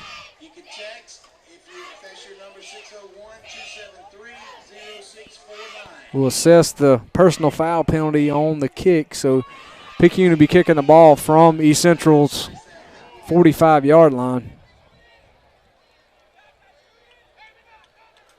Got to think they'd do something interesting here on this kickoff, because an onside kick, they'd get the ball at the 35, and I'm not sure what power this kicker has, but it's actually Samples. Yeah, he I believe he kicked it pretty deep because I think Hollis returned that first one back, to start the game off. He's just going to kick it back. He's going to take it at the 1. It's going to be a wedge return right up the middle. Bring it out to the 15. So less than ideal field position for the Hornet offense as we come out and look to answer what was about a 60-yard drive for the Picayune defense. Really just looking for a consistent, slow drive for East Central right here, just to kind of let tired down Picayune's defense if they're not tired already. Half of them are playing Ironman football tonight. And East Central, they just don't slow down in the fourth quarter, and we'll just see what happens here. Yeah, the offensive unit certainly had a few minutes now to catch their wind over on the Hornet sideline. So the offensive line breaks the huddle, coming out to a split back, split receiver set out left. Going to pitch out to Walls. He's got a lot of running room and going to get a pretty good lead block out there. Look like by Eli Smith and pick up about 7.5, 8 yards on the first down. 63, there's one of the linemen already checking himself out of the game. It's one of those guys going both ways. And again, Picayune, they're not shy about subbing guys. Of course, they realize they've got to get some fresh legs, and they actually had 2 guys checking out on that play. So East Central, their trademark coming out of the huddle, running the line of scrimmage. Hugger's going to give it to Eli around the right side, and he's going to pick up about 2 or 3. I think he's going to be just shy of a first down. 8:55 and counting in the fourth quarter. So East Central's going to be looking at a third down. Looks like they need to get just beyond that 25-yard mark there to get a first down. Got split receiver set. Hugger under center. He's going to give to Sam Walls, and believe he's going to get across to the. I think he's got about a yard to spare. He definitely got the pin. Yeah, they didn't. Yeah, he got just across the 26. I think he had to get to the 25 for the first down, and that ought to easily move the chains.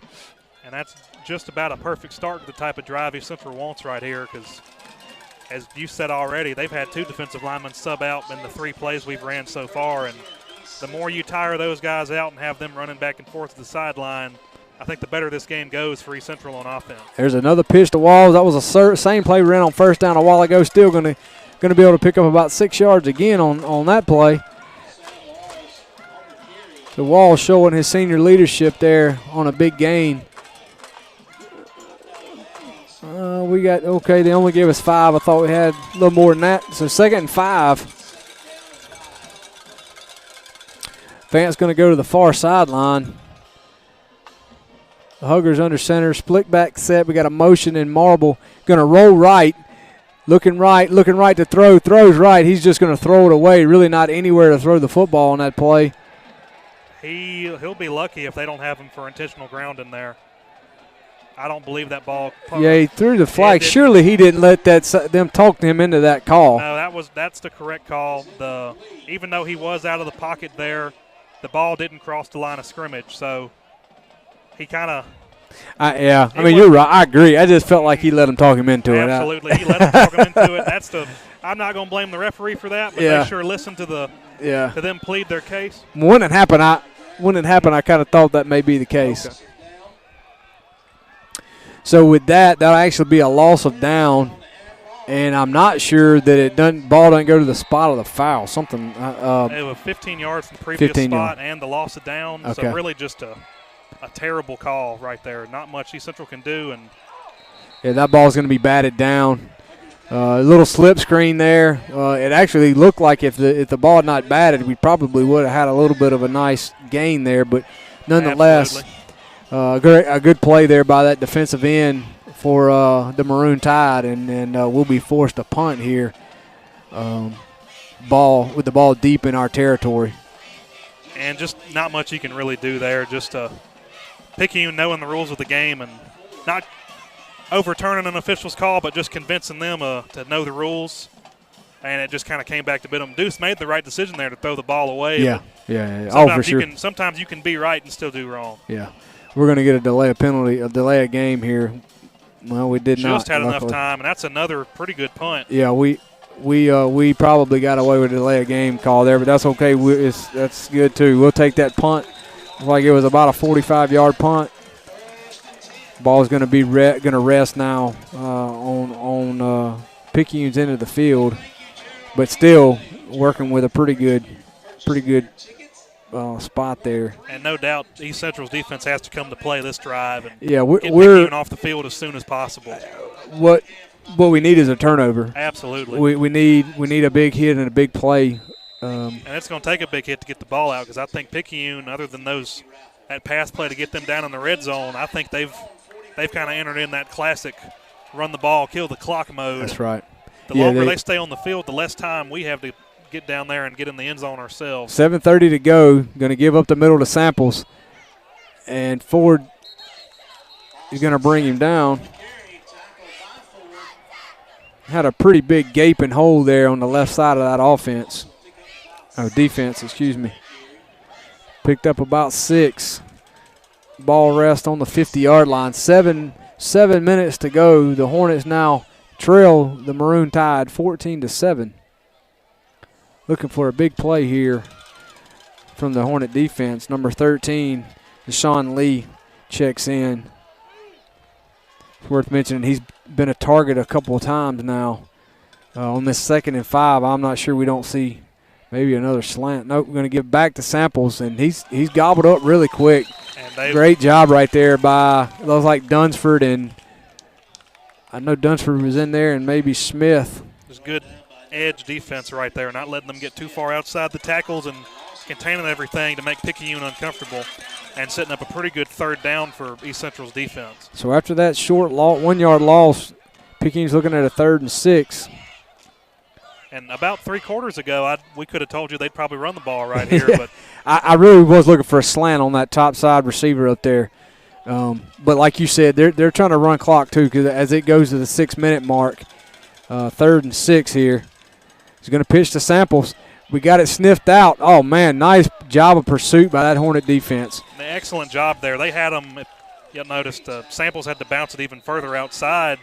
They had him running, not even with blockers out in front of him, just a good defensive job by East Central yet again. So we'll get a timeout right here with 6 minutes to go in the game to recognize our local sponsors. You're watching Hornet Football on WGUD.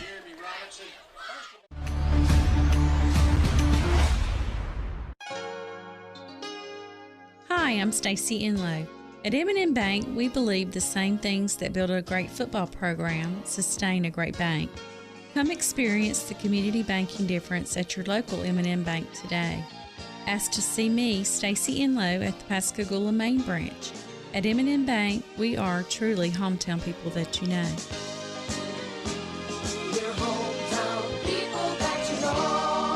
Member FDIC, Equal Housing Lender.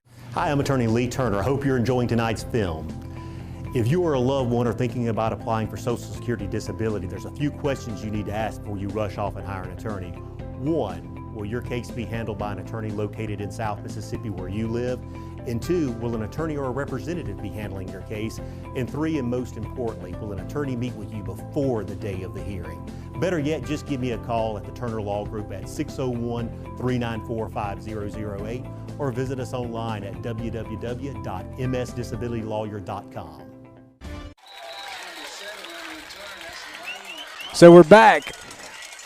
Picayune has just punted to East Central. Lane Hollis on the return. Picked up about 15 yards, 10, 15 yards. I'm not sure what they just called. And there was a flag on the play. And it looks like against Picayune. Going against Picayune 5 yards. So I'm not sure what that could have been. He said he motioned for face mask, but really probably meant defensive hands to the face. Must have been, because that would have been 15 yards. It isn't a personal foul because it's not to the ball carrier himself, but a blocker on the field somewhere. Gotcha. He wasn't held, that makes sense. But he was blocked. So here we go. The Hornet offensive line comes running out of the huddle. Hugger under center. Going to keep. Oh, my goodness. Nice play by number 45. Dacavian Jones, I believe is his name. Just a good job to crash down when that offensive line really just let all those defensive linemen go to make room for Deuce on the second level. They didn't just stay flat on their feet. They crashed down and took out Deuce's play.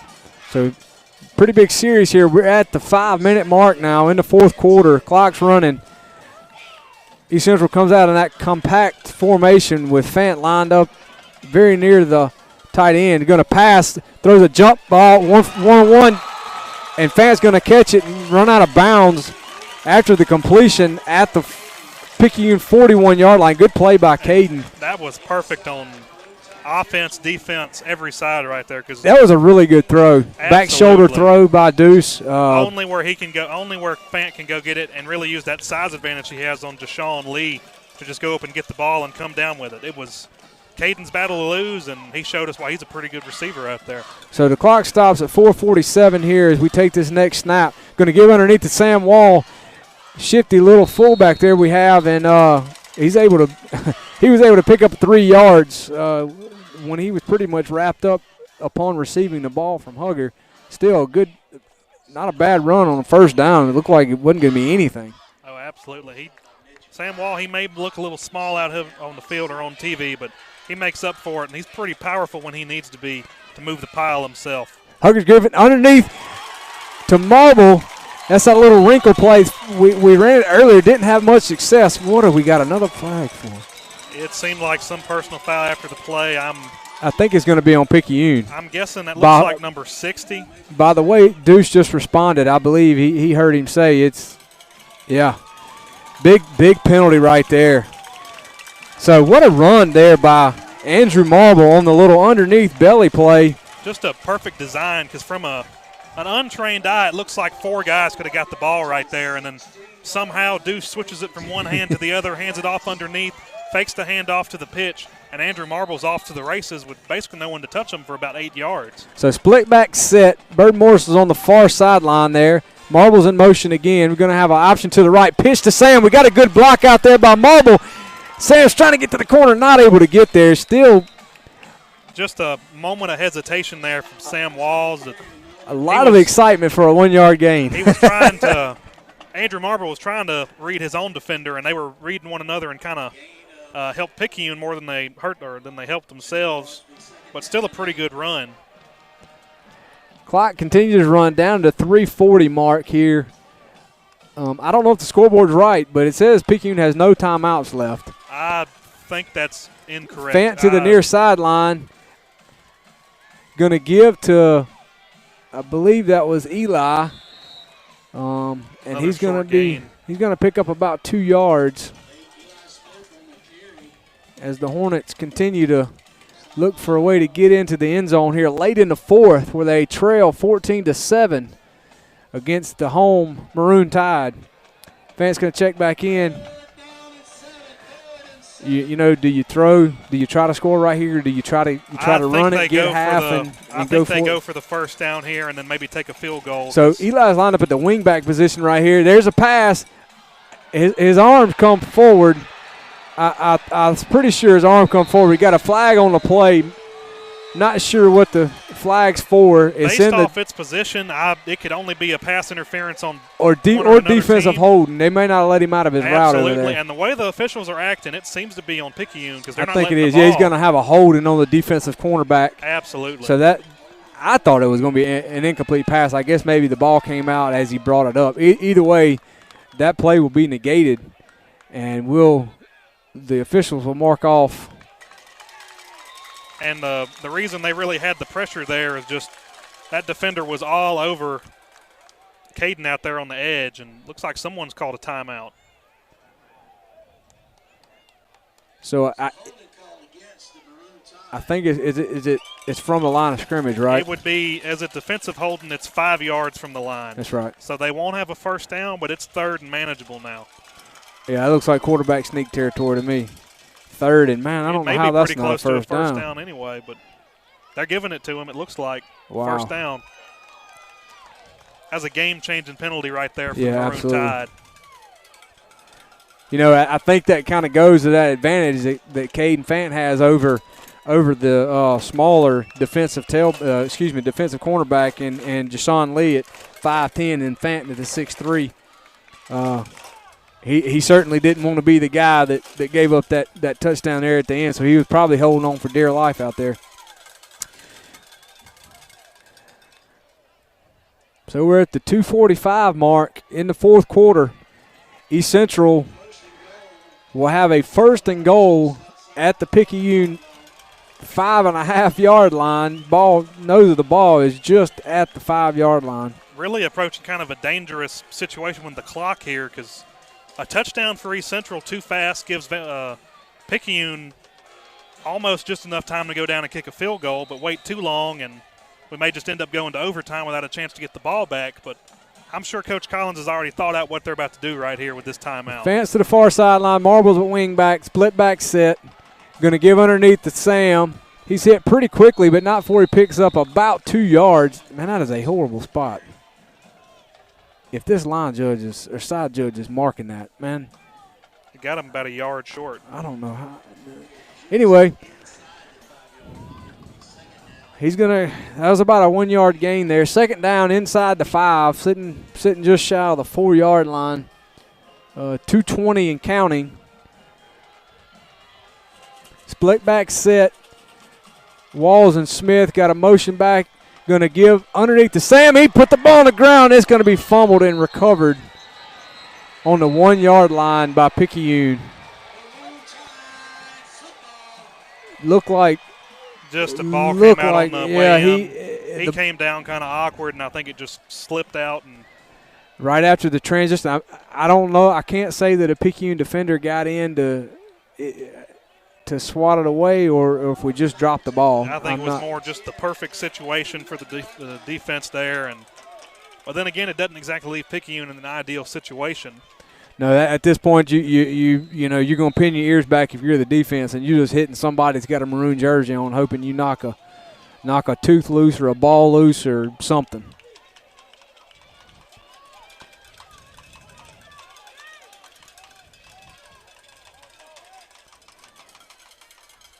So quarterback sneak, not gonna get anything. And I think that's about all Picayune will be able to do right here, or really wants to do right here, just not get stuck in their own end zone, maybe give the punter a little room. So it looks like East Central is going to use a timeout. That'll stop the clock at 1:57. I don't think we have many more opportunities to stop it. No, it's getting pretty slim what we can do. I think we'll have two timeouts left? I think we have one timeout left. We called one earlier. Yeah. In the third quarter, I want to say, but I believe we do have one left, so we'll have one opportunity to stop the clock.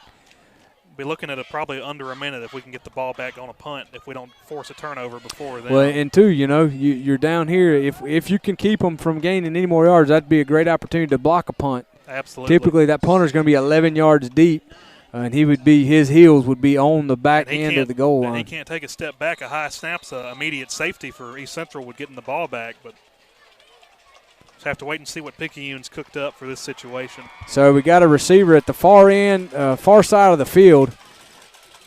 Samples in the backfield. They're going to give the Samples, and he's going to be swallowed up really quickly. He may have gained a half a yard. Clock is going to run at the 150 mark. If Collins is going to hold on to his last timeout until he absolutely has to use it. So we got 25 seconds on the play clock, 1:35:34 on the game clock. Of course, Picayune's going to run it down to the very last second on the play clock to snap the ball. They must have a timeout left because they're not even acting like they're going to. Pretty good play there by Coach Collins. Make Picayune use one of their own timeouts from we get the ball back. Come out to a third down where more than likely we may call our timeout to go into under a minute left. For them to punt, that's right. So a minute and 12 seconds to go here, where the Hornets looked like they were just about to hit pay dirt, and just bad luck, I guess. Just dropped the ball just as we were about to go across the goal line. Just a rare mistake by East Central's offense. Just something that just sickening, honestly, absolutely. Because it's not something that's very common. It happens here, and put the ball on the turf, and as luck would have it for Picayune, they happen to have a defender standing right there. And any further at the perfect spot too, because if it was a yard into the end zone, Picayune would be at their 25 right now. That's just right. The way the ball fumbles sometimes. So a minute 12 to go. Picayune has just used what we think is their last timeout. We got an interesting shout-out. The senior running back at Neshoba Central High School just broke the state record for touchdowns, previously held by Marcus Dupree. Wow. He scored 88 career touchdowns just now. His name is Jarquez Hunter. Wow. And I think he has a pretty good bit of Division I offers up there. So 88 touchdowns. 80 Holy in cow. a career. That's Tony Brown-like numbers. So here we go. Third down we're looking for a pass, and it's complete. And I think that's probably it for East Central. I did not think. I don't think anyone on this side of the field thought Picayune was going to throw it. I didn't think they would throw the ball from their own end zone. Of course, it was a little slant, little seam route to the tight end, so not a real dangerous throw for them. He falls incomplete. 44, unfortunately, looks like he is shook up. But that's a game winner for Picayune. They take a knee here and we'll all go home. But really, that doesn't take away from just what East Central was able to do here tonight. They came in. This was supposed to be almost not quite a shootout, but a pretty high-scoring game where really each team had a pretty good chance of winning. And East Central's defense pretty much established themselves tonight as the defense to be messed with on the entire coast. Yeah, I mean, you look at the likes of Meridian and Poplarville.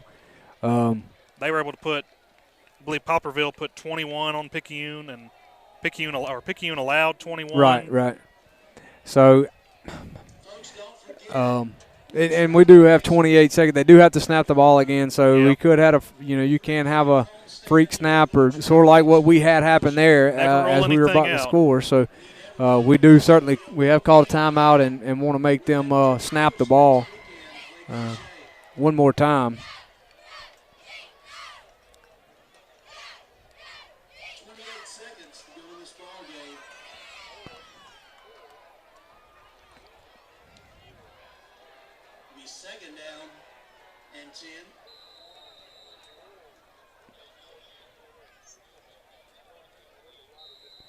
So and that's all she wrote right there. That'll do it for Picayune.